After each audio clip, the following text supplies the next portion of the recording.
My name is Layla Babahaji, and I am presenting on the detection of SARS-CoV-2 RNA in hospital wastewater for COVID-19 surveillance.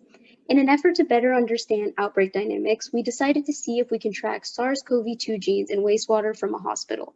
We chose a hospital because we know on any given day exactly how many COVID-19 patients there are, which allows us to know if we are getting false positives or negatives. We chose the N1 and N2 genes because the CDC recommended them, and the E gene because it was suggested by the European Union.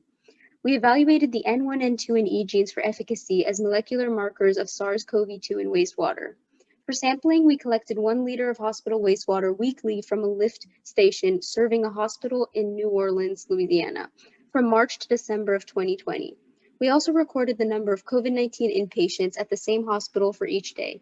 We measured the genes using the PEG method, and we used digital droplet PCR to estimate concentrations of the 3 genes in the samples.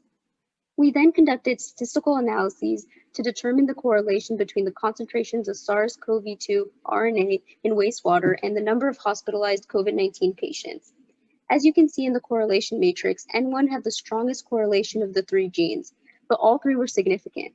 However, when you look at it from a linear regression standpoint, N2 had the strongest correlation to COVID-19 cases, but again, all 3 genes were significant.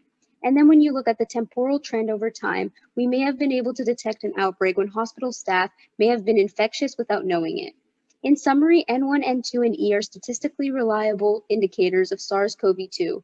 N1 has the highest correlation to COVID-19 cases in a hospital of the 3 genes, and the R-squared values in the linear regression show that N2 is strongest.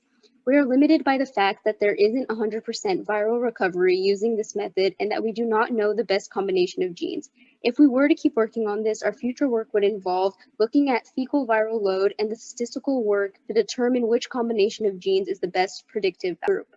In conclusion, all 3 genes can be used to estimate the number of COVID-19 cases in a hospital, as the trend of the N1, N2, and E gene concentrations in wastewater clearly follows the trend of COVID-19 cases over the study period.